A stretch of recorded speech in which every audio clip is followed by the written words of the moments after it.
Greater Bengaluru ಪ್ರಾಧಿಕಾರ ಅಸ್ತಿತ್ವಕ್ಕೆ ಬೃಹತ್ ಬೆಂಗಳೂರು ಮಹಾನಗರ ಪಾಲಿಕೆಗೆ ಗುಡ್ ಬೈ ಹೇಳಲಿದ್ದಾರೆ. ಇಂದಿನಿಂದ ಗ್ರೇಟರ್ ಬೆಂಗಳೂರು ಪ್ರಾಧಿಕಾರ ಅಸ್ತಿತ್ವಕ್ಕೆ ಗ್ರೇಟರ್ ಬೆಂಗಳೂರು ಪ್ರಾಧಿಕಾರಕ್ಕೆ ಸಿದ್ದರಾಮಯ್ಯನವರೇ ಅಧ್ಯಕ್ಷರಾಗಿದ್ದಾರೆ. ಜಿಬಿಎ ಅಡಿಯಲ್ಲಿ ಕಾರ್ಯನಿರ್ವಹಿಸಲಿರುವ 5 ಪಾಲಿಕೆ ಪ್ರತಿ ಪಾಲಿಕೆಗೆ 2 ವಲಯಗಳಂತೆ ಒಟ್ಟು 10 ವಲಯಗಳನ್ನು ರಚನೆ ಮಾಡಿದ್ದಾರೆ. ಪ್ರತಿ ಪಾಲಿಕೆಗಳಿಗೆ ವಿಧಾನಸಭಾ ಕ್ಷೇತ್ರಗಳನ್ನು ಹಂಚಿಕೆ ಮಾಡಿದ್ದಾರೆ. ಒಂದೇ ವಿಧಾನಸಭಾ ಕ್ಷೇತ್ರದ ವಾರ್ಡ್ ಬೇರೆ ಪಾಲಿಕೆಗೆ ವ್ಯಾಪ್ತಿಯಾಗಿದೆ.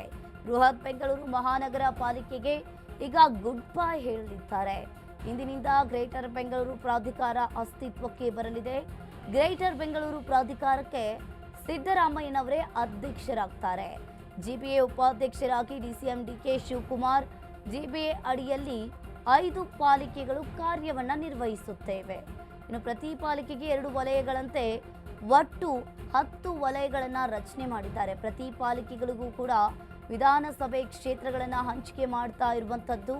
ಇನ್ನು ಒಂದೇ ವಿಧಾನಸಭಾ ಕ್ಷೇತ್ರದ ವಾರ್ಡ್ ಬೇರೆ ಬೇರೆ ವ್ಯಾಪ್ತಿಗೆ ಬರುತ್ತೆ. ಒಟ್ಟು ಬೃಹತ್ ಬೆಂಗಳೂರು ನಗರ ಪಾಲಿಕೆ ಇಂದಿನಿಂದ ಗ್ರೇಟರ್ ಬೆಂಗಳೂರು ಪ್ರಾಧಿಕಾರ ಅಸ್ತಿತ್ವಕ್ಕೆ.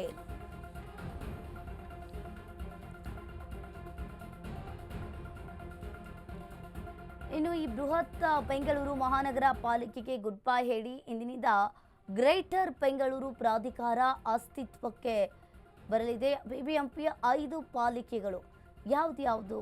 ಬೆಂಗಳೂರು ಪೂರ್ವ ನಗರ ಪಾಲಿಕೆ, ಬೆಂಗಳೂರು ಉತ್ತರ ನಗರ ಪಾಲಿಕೆ, ಹಾಗೆ ಬೆಂಗಳೂರು ಪಶ್ಚಿಮ ನಗರ ಪಾಲಿಕೆ, ಹೀಗೆ 5 ಪಾಲಿಕೆಗಳನ್ನಾಗಿ ವಿಂಗಡಣೆಯನ್ನು ಮಾಡಲಾಗಿದೆ. ಒಂದೇ ವಿಧಾನಸಭಾ ಕ್ಷೇತ್ರದ ವಾರ್ಡ್ ಬೇರೆ ಪಾಲಿಕೆಗೆ ಬರುತ್ತೆ. ಬೃಹತ್ ಬೆಂಗಳೂರು ಮಹಾನಗರ ಪಾಲಿಕೆಗೆ ಈಗ ಗುಡ್ ಬೈ ಹೇಳಿದ್ದಾರೆ.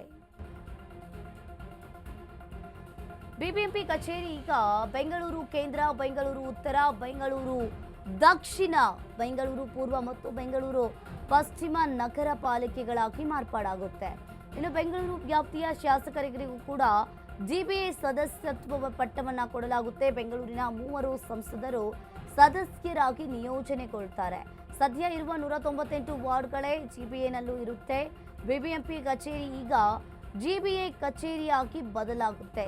ಬೆಂಗಳೂರು ಕೇಂದ್ರ, ಬೆಂಗಳೂರು ಉತ್ತರ, ಬೆಂಗಳೂರು ದಕ್ಷಿಣ, ಹಾಗೆ ಬೆಂಗಳೂರು ಪೂರ್ವ ಮತ್ತು ಬೆಂಗಳೂರು ಪಶ್ಚಿಮ ನಗರ ಪಾಲಿಕೆಗಳಾಗಿ ವಿಂಗಡಣೆಯಾಗುತ್ತೆ. ಬೆಂಗಳೂರು ವ್ಯಾಪ್ತಿಯ ಶಾಸಕರಿಗೆ ಕೂಡ ಜಿಬಿಎ ಸದಸ್ಯತ್ವ ಪಟ್ಟವನ್ನು ಕೊಡಲಾಗುತ್ತೆ. ಇನ್ನು ಬೆಂಗಳೂರಿನ 3 ಸಂಸದರು ಕೂಡ ಇದರಲ್ಲಿ ಭಾಗಿಯಾಗ್ತಾರೆ.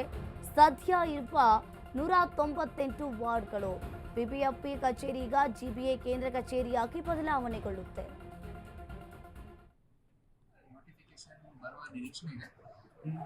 ಜಿಬಿಎ ನೋಟಿಫಿಕೇಶನ್ ಬಂದ ತಕ್ಷಣ ನಾವು ಜಿಬಿಎ ಕಾರ್ಯಕಲಾಪ ಮತ್ತು ಜಿಬಿಎ ಏನು ಕಾರ್ಯಕ್ರಮ ಇದೆ ಅದು ಮುಂದುವರಿಸ್ತೀವಿ. ಸದ್ಯಕ್ಕೆ ಏನು ಕಾರ್ಪೊರೇಷನ್ ಆಗುತ್ತದೆ ಆ ಕಾರ್ಪೊರೇಷನ್ಗೆ ಎಲ್ಲೆಲ್ಲಿ ತಮ್ಮ ಕಚೇರಿ ಇರಬೇಕು, ಎಲ್ಲಿ ಯಾರು ಬರ್ತಾರೆ, ಅದು ಸರ್ಕಾರ ನೋಟಿಫಿಕೇಶನ್ ಬಂದ ತಕ್ಷಣವೇ ಅವರು ಕ್ರಮ ತಗೊಳ್ತಾರ ಅಥವಾ ಆಫೀಸರ್ ಬಂದ ತಕ್ಷಣ ಅವರು ತಮ್ಮ ಆಫೀಸ್ನಲ್ಲಿ ಕಚೇರಿನಲ್ಲಿ ಅವರು ಚಾರ್ಜ್ ತಗೊಳ್ತಾರೆ ಅಂತ ಹೇಳ್ಬಿಟ್ಟು ಅದಕ್ಕೆ ನಾವು ನಿರ್ದೇಶನ ಪ್ರಕಾರ ನೋಟಿಫಿಕೇಶನ್ ಬರುವ ನಿರೀಕ್ಷೆ ಇದೆ. ಜಿಬಿಎ ನೋಟಿಫಿಕೇಶನ್ ಬಂದ ತಕ್ಷಣ ನಾವು ಜಿಬಿಎ ಕಾರ್ಯಕಲಾಪ ಮತ್ತು ಜಿಬಿಎ ಏನು ಕಾರ್ಯಕ್ರಮ ಇದೆ ಅದು ಮುಂದುವರಿಸ್ತೀವಿ.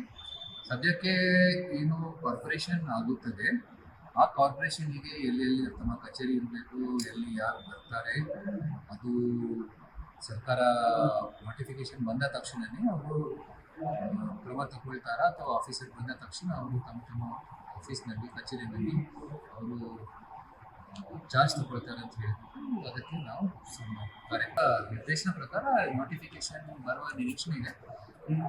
ಜಿಬಿಎ ನೋಟಿಫಿಕೇಶನ್ ಬಂದ ತಕ್ಷಣ ನಾವು ಜಿಬಿಎ ಕಾರ್ಯಕಲಾಪ ಮತ್ತು ಜಿಬಿಎ ಏನು ಕಾರ್ಯಕ್ರಮ ಇದೆ ಅದು ಮುಂದುವರಿಸ್ತೀವಿ.